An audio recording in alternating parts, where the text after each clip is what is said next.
दुनिया में एक से बढ़कर एक हथियार बन चुके हैं। हालांकि फाइटर जेट किसी भी युद्ध की दशा और दिशा बदलने की ताकत रखते हैं। जिस देश के पास जितना शक्तिशाली फाइटर जेट, वो देश उतना ही शक्तिशाली। भारत खुद का तेजस बना चुका है। हालांकि तेजस अभी दुनिया के टॉप 10 खतरनाक फाइटर जेट्स में शामिल नहीं है, लेकिन भविष्य में उसके अपडेटेड मॉडल इसमें शामिल हो सकते हैं। स्वदेशी आधुनिक लड़ाकू विमान LCA तेजस मार्क II के 2025 में अपनी पहली उड़ान भरने की संभावना है। यह विमान स्टील्थ तकनीक पर आधारित होगा। इसमें अलग प्रकार की तकनीक और धातु का इस्तेमाल किया जाता है। यह 5.5 PD का लड़ाकू विमान होगा। भारत इसके 2040 तक भारतीय वायुसेना में शामिल करने का लक्ष्य लेकर चल रहा है। यह 2 इंजनों वाला बहुउद्देशीय विमान होगा। भारत इस दिशा में तेजी से काम कर रहा है। इसके बावजूद भारत के पास अभी दुनिया के 2 सबसे खतरनाक फाइटर जेट्स हैं। यहाँ जानिए दुनिया के टॉप 10 फाइटर जेट्स के बारे में। शुरू करते हैं 10वें नंबर से। रूस के सुखोई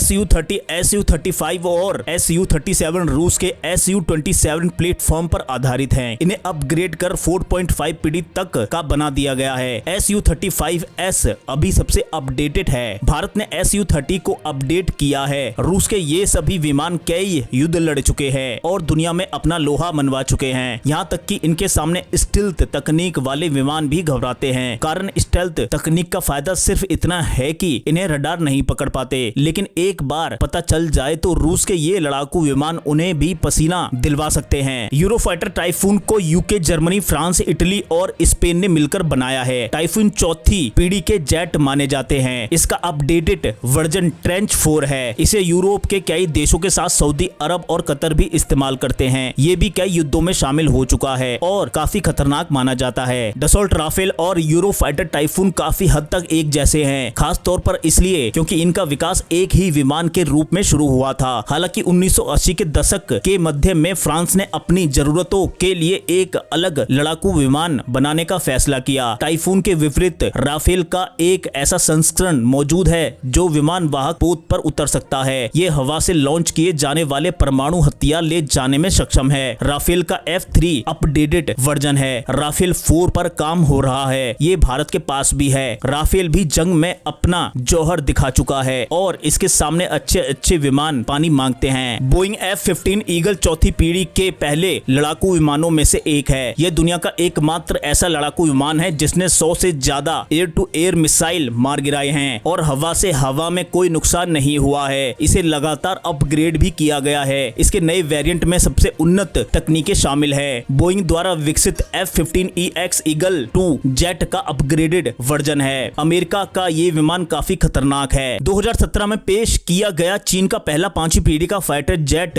J-20 माइटी ड्रैगन एक भारी शक्तिशाली फाइटर जेट है जिसे F-22 और Su-57 को टक्कर देने के लिए डिजाइन किया गया है। इस विमान पर वर्तमान में एक नए अधिक शक्तिशाली इंजन का भी परीक्षण किया जा रहा है। चीन इसे अमेरिका के F-22 के बराबर ताकतवर बताता है। हालांकि इसने एक भी युद्ध नहीं किया है और इसे लेकर सिर्फ चीन के दावे हैं, मगर इसकी तकनीक के चलते इसे 6ठे नंबर पर रखा गया है। इंडोनेशिया के साथ साझेदारी में दक्षिण कोरिया द्वारा निर्मित काई के F-21 बुरामे कोरियाई एरोस्पेस उद्योग में एक महत्वपूर्ण छलांग का प्रतिनिधित्व करता है। इस जेट में स्टील्थ सुविधाएं, एक उन्नत AESA रडार सिस्टम और F-35 पर आधारित कुछ तकनीक शामिल हैं जो इसे 4.5 और 5वीं पीढ़ी के लड़ाकू विमानों के बीच कहीं रखती हैं। के F-21 ने जुलाई 2022 में अपनी पहली उड़ान भरी और कई और प्रोटोटाइप वर्तमान में उत्पादन में हैं और परीक्षण के दौर से गुजर रहे हैं। कंपनी का लक्ष्य 2026 में इन जेट को सेना को देना शुरू करना है। दक्षिण कोरिया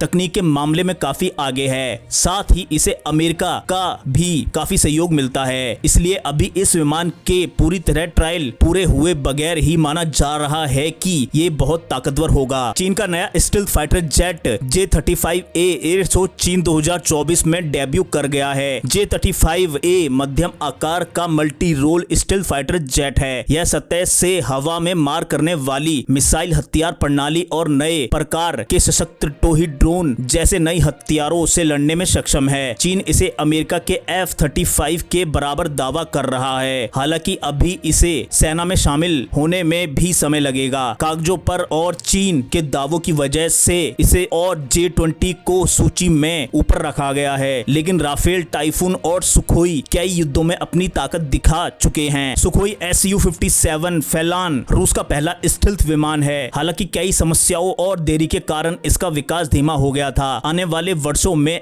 Su-57 को इसके प्रदर्शन और कई अन्य अपग्रेड्स को और बेहतर बनाने के लिए एक नया अधिक शक्तिशाली इंजन मिलने वाला है। यह स्टेल्थ विशेषताओं और उन्नत रडार प्रणालियों वाला एक भारी लड़ाकू विमान है। रूस की सेना में अभी ये थोड़ी संख्या में ही शामिल हैं। F-22 सेवा में आने वाला पहला 5वीं पीढ़ी का लड़ाकू विमान है और स्टेल्थ फीचर शामिल करने वाला पहला लड़ाकू विमान है। इसके थ्रस्ट वेक्टरिंग इंजन और उन्नत हथियार प्रणाली इसे नजदीकी दूरी की हवाई लड़ाई में बढ़त देते हैं और इसमें दृश्य सीमा से परे के लिए शक्तिशाली सेंसर भी हैं। इसे सिर्फ अमेरिका की एयर फोर्स ही इस्तेमाल करती है। लॉकहीड मार्टिन का F-35 लाइटनिंग संयुक्त राज्य अमेरिका के 5वीं पीढ़ी का लड़ाकू विमान है। 2006 में उत्पादन में प्रवेश करने के बाद से F-35 सबसे बेस्ट फाइटर जेट माना जाता है। इसमें बेजोड़ स्टील्थ फीचर्स, सेंसर फ्यूजन, दुनिया का सबसे शक्तिशाली फाइटर इंजन, डेटा नेटवर्किंग क्षमताएं और सबसे उन्नत रडार है। हालांकि इसे नंबर 1 पर दुनिया के देश और विशेषज्ञ इसलिए रखते हैं क्योंकि F-35 के बारे में लोगों को ज्यादा जानकारी नहीं है। अभी इजराइल यही विमान लेकर ईरान में घुस गया था और ईरान को पता तक नहीं चला था। तो दोस्तों इस खबर में इतना ही। जल्द मिलते हैं अगली खबर के साथ। जब तक के लिए जय हिंद, वंदे मातरम। अगर वीडियो पसंद आया हो तो वीडियो को लाइक, शेयर, कमेंट और चैनल को सब्सक्राइब जरूर करें।